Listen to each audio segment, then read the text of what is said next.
Article 1. Ituri, l'abattoir industriel de Bunia alerte sur le danger que court la population à cause des abattages illicites des bêtes.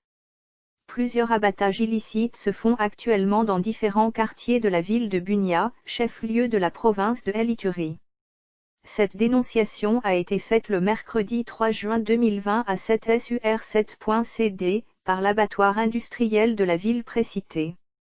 À en croire Faustin Wedinga, gestionnaire de cet abattoir, cette pratique expose la population au risque de contamination des zoonoses, maladies transmissibles de l'animal à l'homme ou vice-versa, dans la mesure où les bêtes sont abattues dans ces différents sites, sans qu'il y ait un contrôle sanitaire au préalable. Il indique également que ces abattages illicites polluent l'environnement. Plusieurs sites où ces abattages illicites se font ont déjà été identifiés, notamment à Delé, Tenbo, Chari, Mudzipela, Ndiba Kodu, Oo et Kanyasi pour ne citer que ceux-là. Outre les dangers que présentent ces abattages sur le plan sanitaire, Faustin Wedinga souligne que cette pratique a aussi un impact négatif sur le fonctionnement de l'abattoir industriel de Bunia, en ce sens que le nombre de bêtes abattues par jour est passé de 200 il y a quelques années, à une dizaine actuellement. Face à cette situation, le responsable de l'abattoir industriel de Bunia sollicite l'implication du gouverneur de province pour une solution.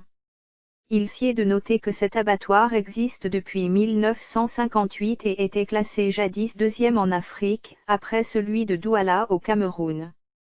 Article 2, Nord Kivu, 27 morts dans un affrontement entre groupes armés à Rutshuru.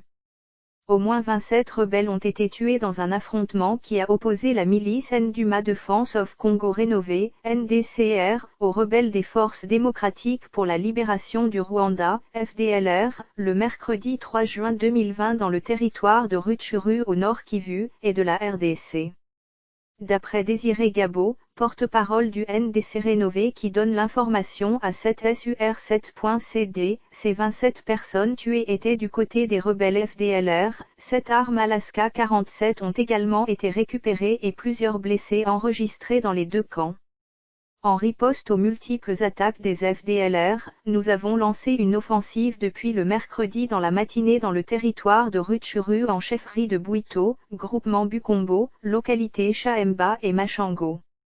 Nous venons d'infliger une lourde perte et comptons 7 armes Alaska 47 et munitions récupérées, a fait savoir Désiré Gabo.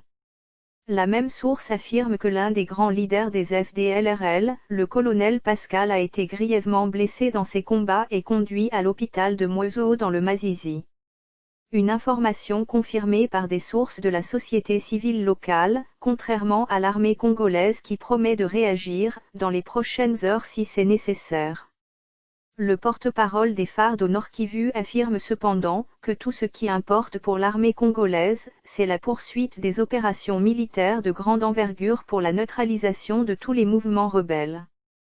Il sied de noter qu'il s'observe plusieurs affrontements entre ces deux groupes rebelles depuis plusieurs années dans les territoires de Rutshuru et Masisi.